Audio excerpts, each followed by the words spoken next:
Welcome back to another episode of the Boxy Babes podcast.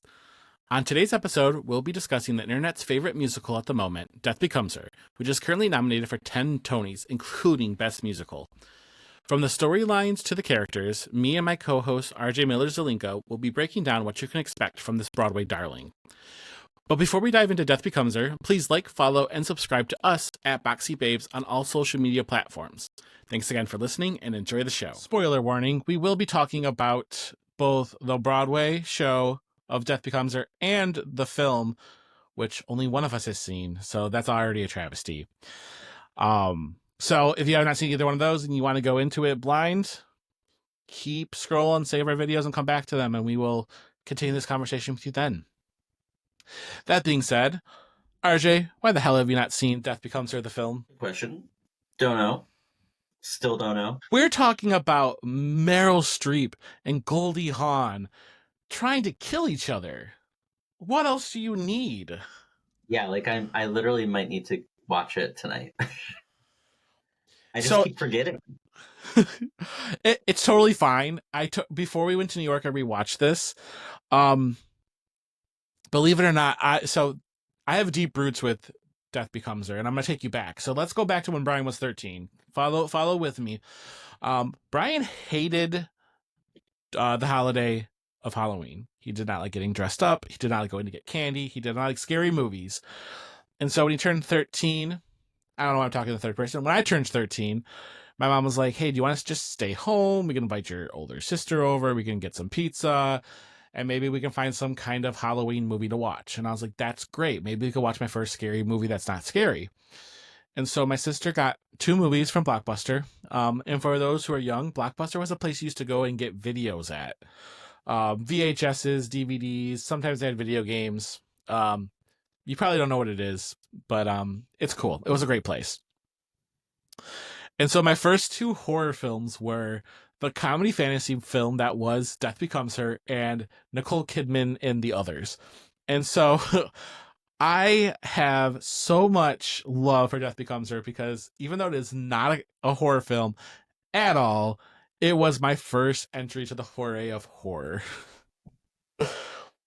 Which explains a lot. I mean, I haven't seen it, so I can't really say, but...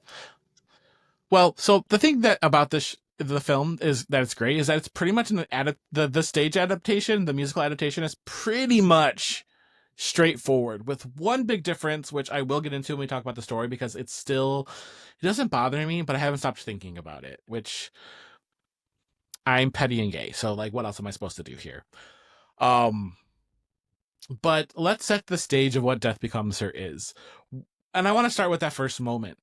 What was like for you, not knowing what this film was about, having Michelle Williams come up in that gown, singing about the potion? What was like? How did that set the scene for you? I immediately was like, "Oh, this is gonna be a lot." A lot. It's gonna be a lot.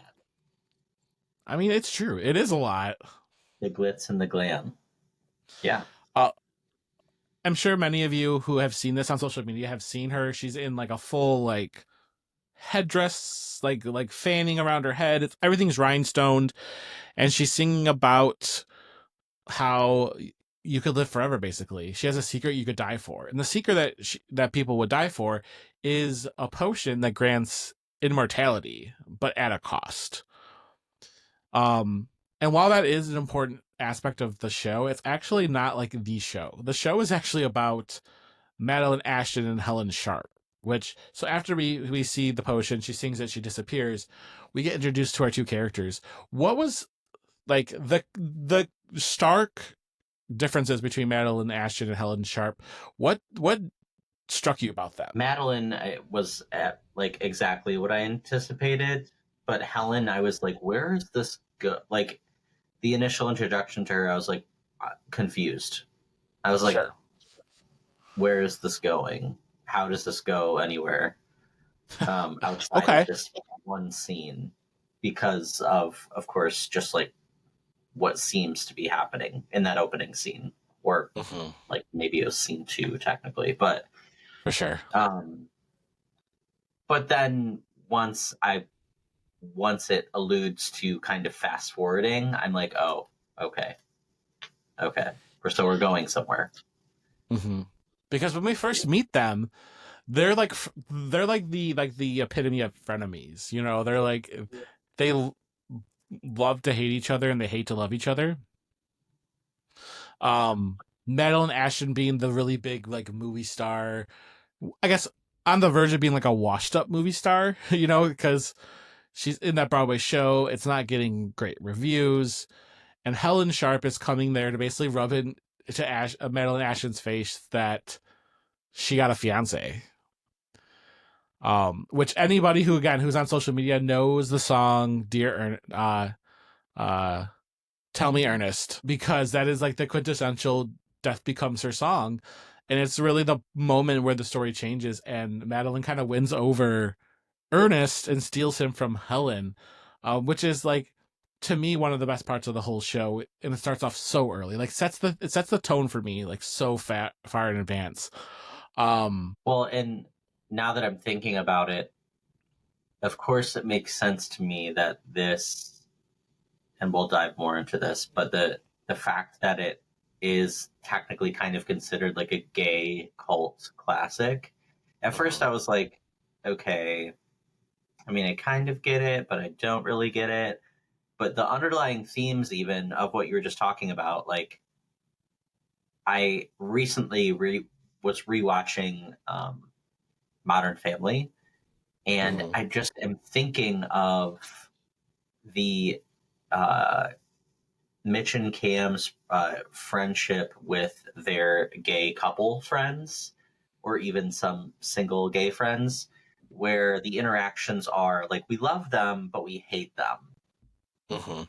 And so 100%. this very much is the epitome of like love that for you, but like Yes. do we? It's interesting because I remember being like 13 years old and watching the film and thinking that like there was a lot of lesbian undertones in the fact of like they were competing so hard with each other because they wanted the other person to respect them so much, which in 1992 when the film came out was probably as close to lesbian undertones as you could possibly get without being very overt. Um, and they did keep that very true in the story. They kind Yeah, of had that like energy. that. Like bless your heart. And some of these things, like you get it in really. I've listened to the soundtrack, the 4 songs that are out over and over and over again since we've seen the show. And one of the things that you don't always get in soundtracks is you don't get like the intonations. You don't always get like the inflections that they have. And one of the ones that always sticks out is during Dear Ernest, which this is talking about the story, not the music. Don't worry, the music's coming in part 2, people. I promise. Um, but when she's like, I haven't seen Helen this happy in years, and she like licks the frosting and then hands her a cupcake. And then Helen's very much like, wow, you're so sincere. And like it's in the middle of the song and you're like almost like you're laughing, but you're just watching like how much they truly like there's that connection, but they truly hate each other because they're just like so nasty to each other. They both can't stand the other person. Um but yet they keep circling each other. Almost like Mean Girl-esque. Yeah. Um, it's giving me like first episode of Grace and Frankie vibes. Like Yes. like we hate each other for obvious like reasons, but like we don't really tell each other that I mean we kind of do, but we're so different and we don't, but also like we can't because we're kind of experiencing similar things, which in this case would be like aging and being concerned about the way that you look or the way that you feel or the way that people perceive you. I think Mm-hmm. perception being the biggest thing because Helen's more worried really about how Madeline looks at her, and Madeline's concerned about the way everybody looks at her. So, For sure. It kind of reminds me, again, I think Dear Ernest is a really good example of this, and I think that's why I keep going back to this. But like how Madeline asks about like how is she in bed, and Helen gets so affronted, but Madeline's just so worried about trying to get Ernest's attention that she doesn't really care about stepping on Helen to get there. You know, and just like that, they play it off very catty, but there's like They're both fighting to get each other's respect, but they're doing it the wrong way, which ends up leading to Madeline eventually ends up getting Ernest. They get married. They jump. There's a time jump where Helen ends up going into a psychiatric facility, comes out, and is like an absolute bomb, a bombshell. And Madeline starts to worry about her appearance, and it starts to take a toll, which eventually leads her to the potion, which is how like you get the first scene and you finally work your way back. And in fact, the potion doesn't even come into play until very late in Act 1 again. Like, we have a huge amount of setup. Did you like that? I was like, and that's why, once again, having not seen the film, I was like, when is the plane landing? Because I knew that a potion had to come into play at some point, just based on like the PR and the marketing for the show. But I was like, how? When are we getting there? Because all I'm seeing right now are two friends being bitter and bitching. Truly. Which is half of the fun of the film. I'm not going to lie. Like, I think that's part of the reason why people watch this, is like, there's like, the people love the drama and the cattiness of Meryl Streep, who is, you know, Hollywood's goddess. And oh my gosh, I just said her name a second ago. Goldie Hawn, and like seeing that and getting to see someone like Bruce Willis, who in this show Ernest is played by I can't think of his name, but he's quite big as well, and he was hilarious as well. But there's this the cattiness is kind of what drives this story, ultimately leading to them destroying each other. You know, like, I think that's the interesting part, is like, what happens when you try to, like, you're so driven by revenge, because that's what kind of drives the story, is that Helen just wants to see Madeline pay. She wants to see Madeline hurt for causing so much hurt throughout her life. And that's kind of the turning point. She gets the potion so that she can become hot, so that she can go kill Madeline. It goes back to that cattiness. Yeah, and that portion of it is interesting, because you're like, okay, you went to become quote unquote hot, and that wasn't enough. It almost seems backwards now that I'm thinking about it, because you're becoming hot and then you're just gonna kill her, and she isn't gonna feel the true wrath of you being hot. You're right. Obviously, we know that also then Madeline goes and does the same thing. So sure, right, because they end up trying to just back and forth kill each other, because they're so. And what the interesting part about it, I think, is later in the show they end up realizing that they're each other's person. Like, they don't have anybody else, because they are just two sides of the same coin that just keep flipping. You know, and they keep hurting each other, but really they love each other, which I think is a turning point that you don't see necessarily in the film. Like, they kind of address it, but the film's more focused on trying to get Ernest to take the potion at that point. And granted, the film's only like 90 minutes. It's a fast film. But I think you did get a little bit more of the Madeline Ashton and Helen Sharp trajectory of like, oh, we actually are for each other. In that second act, which I thought made the story a little more cohesive. But as we're going into the second act, what did you think of that? Like, what did you think of their trajectories? Because I think they're the most important of the two. Yeah, I once again, I was still like kind of. You're like, what's going on? Yeah, I wasn't sure, like, how long can you elongate something like that? And I can't even remember how long the showtime actually ran, but it was interesting. I would say that the pace was okay, though. Like, I don't remember being like, oh, this is particularly slow moving, and it wasn't like fast. No. But you got enough set up, and I think there was enough development happening that you were like, the train is moving. Like, it never felt like it was standing still. Yeah, because the show ran for 2 hours and 30 minutes. That does include the 15-minute intermission, which is about 45 minutes longer than the actual film. So I think there's enough room there to really move and to kind of explore what's going on. But yeah, there was times even I was just like, how are we getting to, and like, where's act 1 gonna end? How are we getting there? And like, what does that kind of entail for the story? And And then like once we got to the end of Act 1, I was like, of course that's exactly where they stopped. But then also, where do you go from here when you still have an hour left? Because that's very late in the film. There was like they spent a lot more time with the buildup of Act 1 than they necessarily do in the movie. I mean, I thought it was a good adaptation of it. It's just like the story was just it was like say same but different, you know? What did you think of as they enter into like I guess like why do you feel like the show maybe why do they lean so much into the campiness? Or like do you think that like it was you had mentioned about like Modern Family, like you were kind of making that comparison.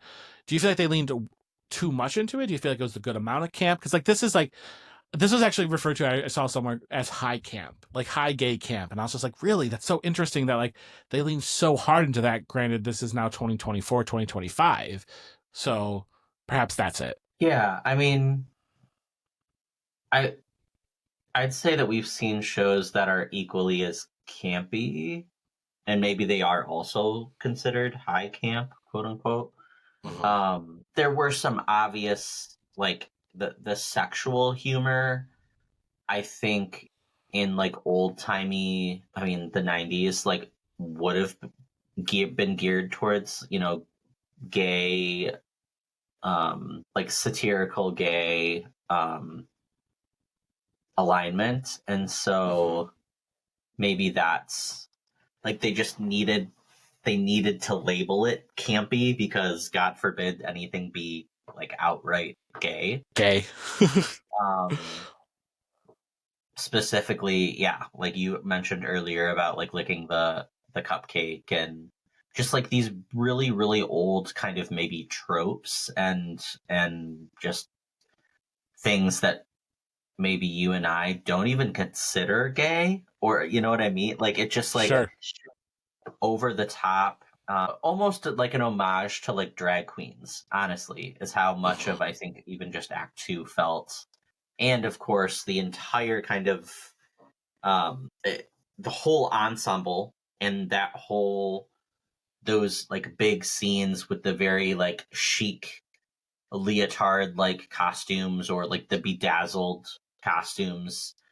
Um, Obviously, we know that there's a song that's for the gays, but Which is GAZE. I did not know that until I was listening to it. yes, which again is it's playing on the wordplay, right? Like For even though sure. it's spelled that way, you know who it's for, right? So once again, we have this unspoken, God forbid we use the word GAYS, so we're going to use the word GAZE, while having, clearly, basically practically nude male dancers on stage, right? So Yeah.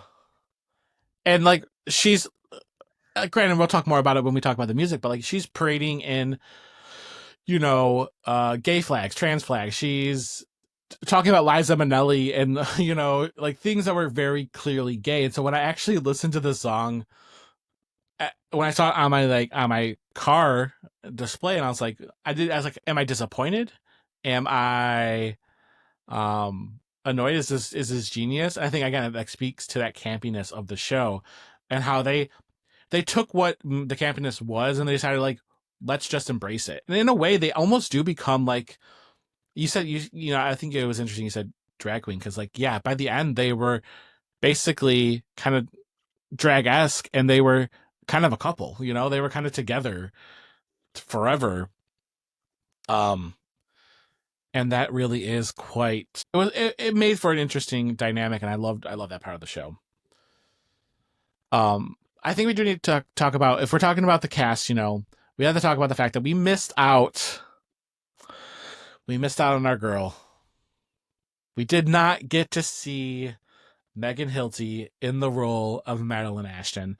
Was that a disappointment? Are you disappointed? I mean, I think that the actress did an incredible job. I mean, always it.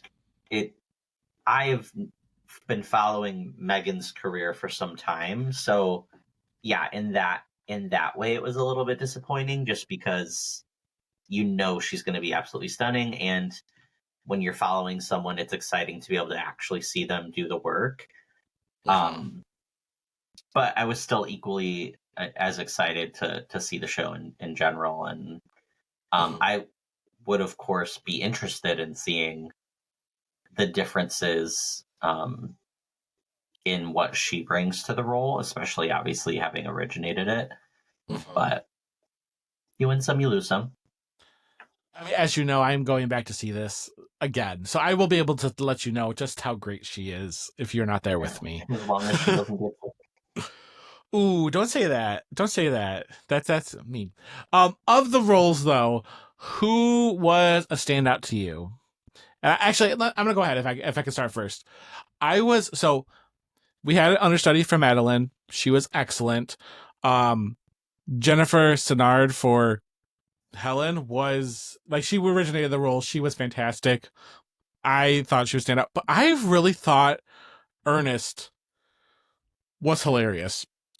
I thought Ernest was just so, like, he's a bumbling idiot in the film.